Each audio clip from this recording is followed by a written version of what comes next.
जय हिंद। इस वीडियो में हम समझेंगे ट्रेन अपने ट्रैक को कैसे चेंज कर लेती है। किसी स्टेशन पर जब दो एक्सप्रेस ट्रेनें एक साथ पहुंचती हैं और एक लेट से है और एक टाइमली चल रही है तो स्टेशन मास्टर पहले किस ट्रेन को छोड़ेगा। और साथ ही आप देखे होंगे कि जब ट्रेन क्रॉस करती है तो एक बाएं हाथ में हरा झंडा लेकर क्यों दिखाया जाता है। देखिए, रेलवे ट्रैक को बिछाने का 1 किलोमीटर बिछाने का खर्चा 20 करोड़ आता है, लेकिन ये डिपेंड करता है कि रास्ते में अगर पहाड़ है या ब्रिज है तो ये खर्च बढ़ सकते हैं।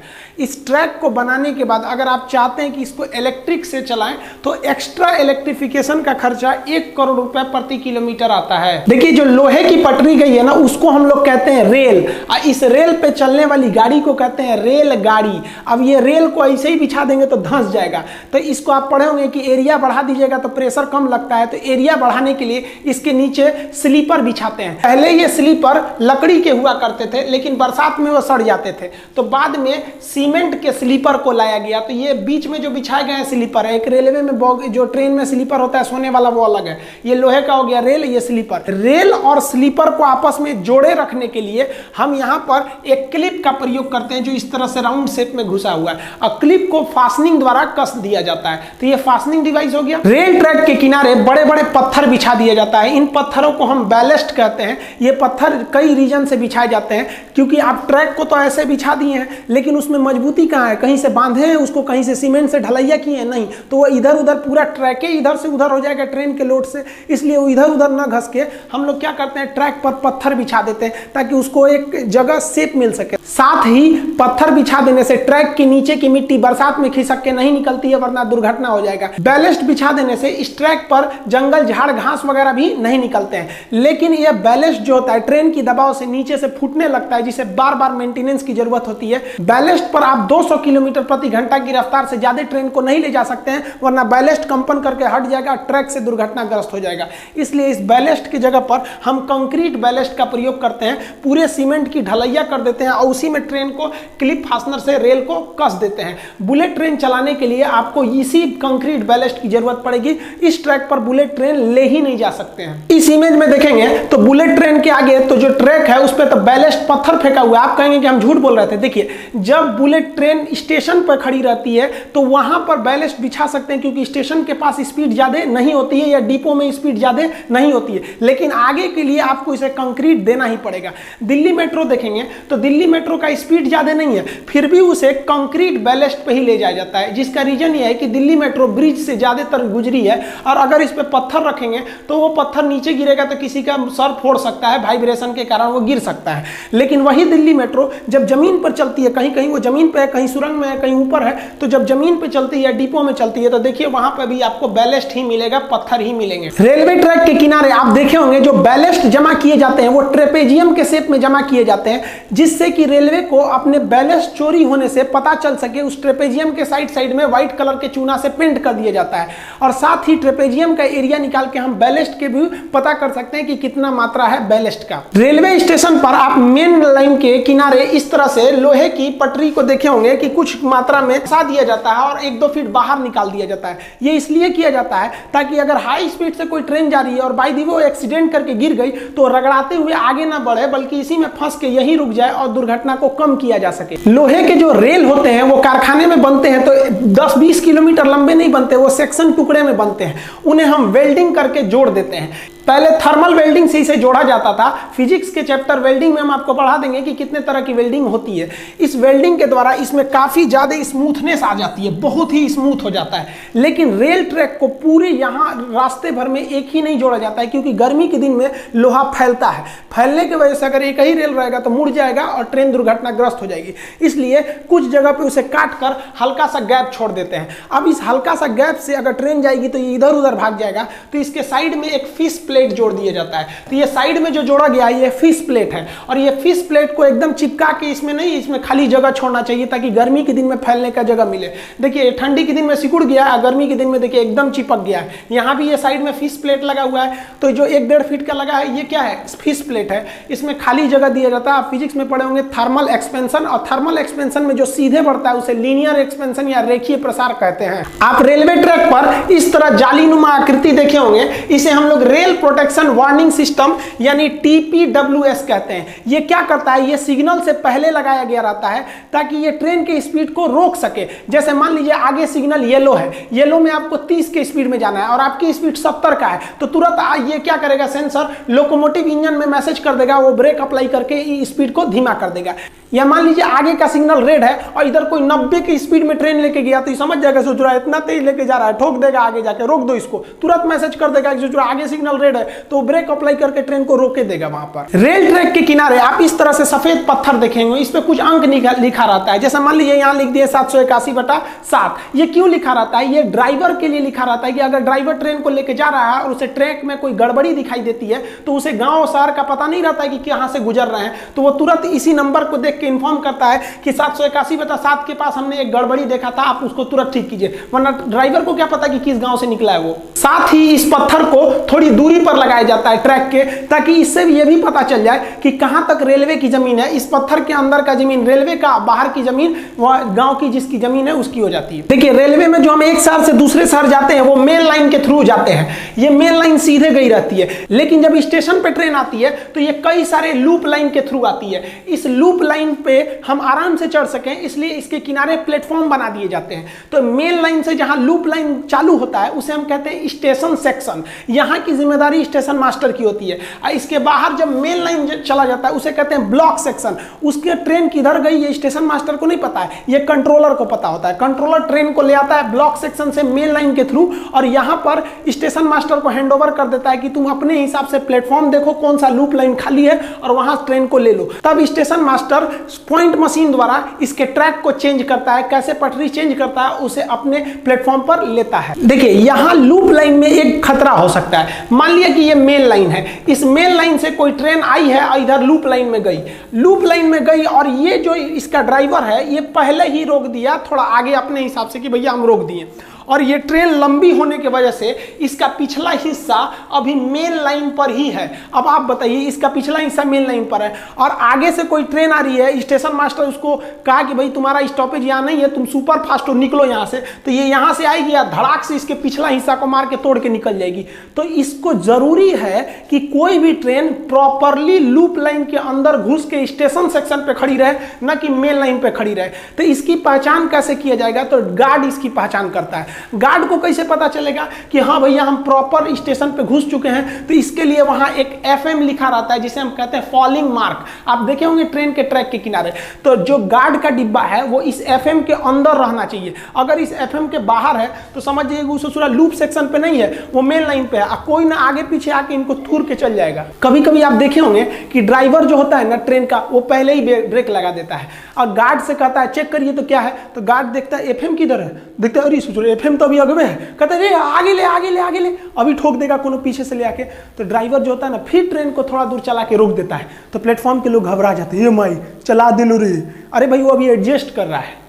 आप एक चीज गौर किए होंगे, ट्रेन में रिजर्वेशन का इतना मारामारी होता है, इतना भीड़ भाड़ होता है, सोचो ट्रेनों को लंबा काहे नहीं बनाता है, कम में डिब्बा क्यों जोड़ता है। और आप देखे होंगे मालगाड़ी में ज्यादा डिब्बा होता है और सवारी गाड़ी में कम डिब्बा होता है, ऐसा नहीं होता है। देखिए डिब्बे का जो संख्या होता है ये डिपेंड करता है लूप लाइन कितना बड़ा है। जैसे यहाँ हम एक ट्रैक बना दिए हैं, ये जो है ये आपका मेन लाइन है, मेन लाइन के बाद अब ट्रेन पे जो खड़ी होगी ये लूप लाइन पे खड़ी होगी, लूप लाइन पे ही बना रहता है प्लेटफॉर्म। जो लूप लाइन होता है इंडिया का वो 650 मीटर का होता है, यहाँ हम लिख दिए हैं लूप लाइन कहिए या प्लेटफॉर्म कहिए, वो 650 मीटर का होता है। यानी आपकी ट्रेन 650 मीटर से लंबी नहीं होनी चाहिए। अब यहाँ समझिए ट्रेन की संख्या कैसे डिसाइड करेंगे, डिब्बों की संख्या। जो लाल वाली LHB कोच होती है वो 24 मीटर की होती है, हालांकि इसमें दशमलव में वैल्यू होता है, हम दशमलव पे नहीं जा रहे हैं, 24 मीटर की होती है। अब बताइए 24 से भाग दीजिए 650 में, और उसके बाद भी उसमें एक इंजन जोड़ना रहता है, उसकी भी संख्या को भी आपको मायने रखना है। तो LHB कितना जोड़ते हैं, 23 ठो। और अगर आप नीले वाले ICF की तुलना करेंगे तो ICF की जो लंबाई होती है वो 22 समथिंग मीटर होती है, हम 22 मीटर लिखते हैं।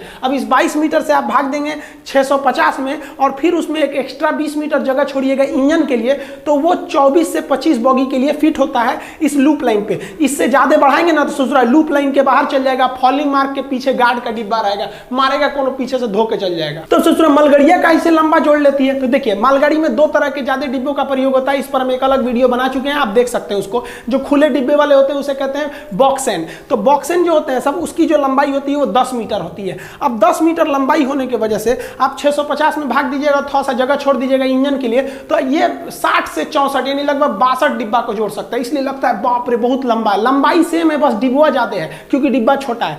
और ये कवर वाला देखेंगे बीसीएन को, तो बीसीएन की लंबाई थोड़ी ज्यादा होती है 15 मीटर, तो इसको भाग दीजिएगा आप 650 में, तो ये लगभग 42 तक में ये सूटेबल बैठता है क्योंकि इंजन को भी रखना है। तो ये 42 डिब्बा जोड़ सकता है। तो देखिए मालगाड़ी लंबी नहीं होती है, मतलब उसके डिब्बे छोटे होने की वजह से वो लंबी दिखती है। आप कहिएगा सर तब क्या जरूरत है हमको इतना ट्रेन बढ़ाने की, क्यों ना हम सबका लूप लाइन में बढ़ा दें। अब लूप लाइन बढ़ाइएगा ना तो पूरे हिंदुस्तान के स्टेशन को तोड़ना पड़ेगा और उनके लूप लाइन को बढ़ाना पड़ेगा, फिर प्लेटफॉर्म बढ़ाना पड़ेगा। इसलिए रेलवे कहती है कि इससे अच्छा है क्या है कि भैया ट्रेनें की संख्या बढ़ा देते हैं। अब आप कहेंगे कि सर रेलवे का खड़गपुर स्टेशन, सोनपुर स्टेशन, अभी गोरखपुर रेलवे स्टेशन का ये लूप लाइन इतना बड़ा क्यों है। देखिए रेलवे स्टेशन जो बनाए जाते हैं वो उस समय की परिस्थिति के हिसाब से बनाए जाते हैं। गोरखपुर के इस साइड में प्लेटफॉर्म बढ़ाने का जगह नहीं है, ना इस साइड में, सामने जगह है। तो वो क्या किया गया ना, इस लूप लाइन को ही बहुत ही लंबा कर दिया गया है, एक ही ट्रैक को, और उस पर 3 प्लेटफॉर्म बना दिया गया है। Platform number 1, platform number 2, platform number 2A। तो इस तरह करके 1355 मीटर लंबा कर दिया गया है उसको, और वो दुनिया का सबसे लंबा प्लेटफॉर्म हो गया है गोरखपुर का। अब आप सोचिएगा कि गोरखपुर में कैसे ट्रेन चल जाती है। तो देखिए मान लिया कि कोई ट्रेन है यहां पर आकर खड़ी हुई, ठीक है, प्लेटफॉर्म नंबर 1 पे, और यहां पहले से एक ट्रेन है, तो जाएगी कैसे, तो यहां पर एक सेक्शन बनाया गया, यहां से जाती है, उसके बाद ये मेन लाइन होकर चली जाती है। मान लीजिए कि ये दोनों प्लेटफॉर्म भरा हुआ है, ट्रेन को लेना है अगले 2A पर यहां पर, तो इस मेन लाइन से ट्रेन को लाया जाएगा और यहां क्रॉस सेक्शन से इसे घुसा दिया जाएगा। मान लीजिए बीच में कोई ट्रेन खड़ी है, इसको निकलना है, तो यहां से भी इस पे निकाल दिया जाएगा, मेन लाइन से निकालकर। उस पर पैनल बदलने का सिस्टम रहता है जिसको अभी हम समझाते हैं। रेल प्लेटफॉर्म पर आप इस तरह के एक आकृति देखे होंगे जिसमें खुरदुरा निकला रहता है गोटी टाइप का, ये रेड कलर के भी होते हैं। ये एक्चुअली विकलांग लोग के लिए बनाया जाता है, हैंडीकैप के लिए, ताकि वो इस खुरदुरे को पहचान के समझ सके कि उनका जो हैंडीकैप बॉगी होता है वो इसी के पास आएगा। देखिए जब कोई ट्रेन क्रॉस करती है स्टेशन से, तो स्टेशन पर एक फ्लैगमैन होता है जो बाएं हाथ में ग्रीन झंडा को लेकर उस ट्रेन को देखते रहता है कि कहीं इसमें कोई खराबी तो नहीं, कुछ चक्के वगैरह में फॉल्ट या कोई आवाज तो नहीं आ रहा। अगर आवाज आएगा तो दाहिने हाथ से तुरंत लाल झंडा दिखा देगा। अब आप कहिएगा ड्राइवर बा तो चल गया हरियर का देख के, अब रोकेगा कौन, तो पिछवा से गार्ड आ रहा है, वो कहेगा नहीं इसे चुरा, कहीं कहीं तो लाल दिखा रहा है, इसका मतलब इसको कुछ गड़बड़ी दिखा है। तुरंत वॉकी टॉकी पे फोन करेगा, ए मिश्रा जी रोकिए रोकिए महाराज कुछ गड़बड़ी है, वो लाल दिखा रहा है। आप भी ट्रेन को लाल झंडा दिखाकर रोक सकते हैं, लेकिन जैसे आप ट्रेन को रोकिएगा जीआरपी आपको पकड़ के कारण पूछेगी, और अगर कारण अच्छा नहीं रहा ना तो जेल में डाल देगी आपको। इसलिए बिना उपयुक्त कारण के जब तक ट्रेन में कोई गड़बड़ी ना दिखाए आप ट्रेन को नहीं रोक सकते। रात के समय आप देखिएगा, रात के समय ट्रेन पे किनारे जब स्टेशन पे घुसती है तो नीचे 2 ट्यूबलाइट लगाया रहता है, एक आदमी टॉर्च से देखते रहता है कि इसके जो बॉगी है चक्के में इसमें सब ठीक ठाक तो है, कोई गड़बड़ी तो नहीं है। रेल इंजन के बारे में हम आपको A to Z बता दिए थे, आप वीडियो के प्लेलिस्ट में जाके देख सकते हैं। रेल इंजन आप एक चीज देखे होंगे, रेल इंजन के आगे यहाँ कुछ लिखा रहता है शहर का नाम, जैसे हावड़ा, झांसी, गाजियाबाद, कटनी, रांची, इस टाइप का कुछ कुछ लिखा रहता है। ये इसके डिपो और शेड को बताता है कि ये किस शेड का लोकोमोटिव इंजन है, यानी ये बिगड़ेगा तो कहाँ जाके बनेगा। और यही इसी का डिपो जो है ये इस बात की जिम्मेदारी रखता है कि ये लोको अभी किस ट्रेन में है और कहां पर है, इसका रिकॉर्ड वही रखता है। जैसे ये हावड़ा है तो हावड़ा डिपो ही को पता होगा कि ये उसका इंजन जो है ये 3032 नाम का नंबर का ये इंजन कहां पर है, किस ट्रेन को अभी ये पुल कर रहा है। तो ये सारा रिकॉर्ड स्टेशन मास्टर की जिम्मेदारी नहीं रहती है, ये उस शेड और उस डिपो की जिम्मेदारी रहती है। और अगर इसमें कोई गड़बड़ी रहता है तो दूसरे लोकोमोटिव से खींचकर इसको इसकी शेड में भेज दिया जाता है कि देखो भैया ये तुम्हारा शेड है, इसमें क्या गड़बड़ी आया है। ट्रेन से ज्यादा सिक्योरिटी तो हमको रेल की रखनी पड़ती है कि ससुरा रेल ट्रैक हुआ ठीक है कि नहीं, तो सबको उलाट देगा। तो रेल ट्रैक के अंदर आई कुछ भी गड़बड़ी या क्रैक का पता लगाने के लिए हम अल्ट्रासाउंड डिटेक्टर नामक मशीन का प्रयोग करते हैं। ये इस ट्रैक में अल्ट्रासाउंड मशीनों को, तरंगों को भेजती है, और अगर उस तरंग 100% वापस नहीं आते हैं, किसी क्रैक से निकल जाते हैं, तो समझ जाता है कि भैया यहाँ ट्रैक में गड़बड़ी है, उसको चेंज करके निकाल दिया जाता है। आप इस तरह से देखे होंगे ट्रैक पर घुमाते हुए ऐसे छोटी मशीनों को। देखिए हम लोग के यहाँ डबल रेल ही चलती है, 2 ट्रैक होती है, लेकिन यूरोप वगैरह में अन्य देशों में थर्ड रेल भी होती है। थर्ड रेल क्या होता है, 2 रेल पर तो ट्रेन के चक्के दौड़ रहे होते हैं और एक रेल पर बिजली की सप्लाई दी गई रहती है और वहां से वो बिजली ले रहा होता है। आप यहां देखिए ये थर्ड रेल से अपनी बिजली ले रहा है। ये सुरक्षित नहीं माना जाता है, कोई चढ़ गया तो मरिए जाएगा ससुरा, लेकिन इसका प्रयोग हम सुरंगों में करते हैं। मान लीजिए कि सुरंग में ऊपर तक जगह नहीं है, ऊपर से OHE ले जाने का, तो थर्ड रेल से हम उसको बिजली देकर ले जा सकते। देखिए ट्रेन का जो चक्का होता है वो अंदर से ट्रैक को पकड़ के चलता है, अंदर से पकड़ पकड़ा रहता है, तो जरूरी है कि अंदर का एरिया ट्रैक का खाली रहे, कोई कचरा ना जाए। तो जब सड़क को क्रॉस करते हैं ना रेलवे लाइन से, तो सड़क बीच में भी भर दिया जाता है। तो मान लिया कि आपने बीच में सड़क भर दिया, तो ये इसका सीमेंट अंदर भर जाएगा। अब अंदर भर जाएगा तो ट्रेन जो होता है वो अंदर से ही पकड़ कर चलता है, अंदर से पकड़ के चलेगा तो कंक्रीट में टकरा के उलट सकता है। इसलिए यहां पर एक ठो गार्ड रेल को जोड़ दिया जाता है। ये गार्ड रेल जो होता है कि किसी भी कचड़े को ट्रैक के पास नहीं आने देता है जहां रोड क्रॉस हुई रहती है। साथ ही ब्रिज पे भी ये भी आकार का गार्ड रेल आप देखिएगा, ये ब्रिज को जो एक्स्ट्रा मजबूती देने के लिए बनाया जाता है, क्योंकि ब्रिज के नीचे जो जमीन नहीं रहती है, तो एक्स्ट्रा मजबूती देने के लिए भी शेप का गार्ड रेल बना दिया जाता है। इसे हम लोग कहते हैं गार्ड रेल। देखिए ट्रेन की जो पटरी होती है वो चेंज कैसे करती है। ट्रेन का जो चक्का होता है ना, वो ट्रैक को अंदर से पकड़ कर चलता है। अब अंदर से पकड़ के चलेगा तो वो इस ट्रैक को, जैसे मान लीजिए कि इन दोनों ट्रैक को पकड़ा हुआ है, इसको पकड़ के चलेगा तो ये यहाँ अंदर से जाएगा, अंदर से जाने के बाद इसको पकड़ के इधर चला जाएगा। और अगर इन दोनों को पकड़ा है तो ये अंदर अंदर यहाँ से चला जाएगा। ट्रैक बाहर से नहीं बल्कि अंदर से पकड़ के चलते हैं। पहले इन ट्रैक को घुमाने के लिए एक ट्रैकमैन होता था जो इसको घुमाता था, पॉइंट मैन बोला जाता था उसको। और ये पॉइंट मैन जहां ज्यादा ट्रैक होते थे तो उसके लिए केबिन बना दिया जाता था। आज ये केबिन किसी काम के नहीं है, हालांकि बड़े स्टेशनों पे मालगाड़ियों के शंटिंग के लिए इसका काम किया जाता है। आप इस तरह से देखे होंगे, जैसे ट्रेन में घुसते होंगे स्टेशन के एरिया में तो आपको केबिन मिलता होगा, दोनों साइड में केबिन, पश्चिम केबिन, पूरब, इस तरह से लिखा रहता होगा। आज के समय में जो ट्रेन ट्रैक चेंज करती है वो एक पॉइंट मशीन द्वारा चेंज कर देती है। जैसे यहाँ देखिए एक मशीन होती है, ये जो स्विच पॉइंट होता है इस ट्रैक को आगे पीछे करके घुमा सकती है। आप यहाँ समझिए, फिर वीडियो में समझाते हैं।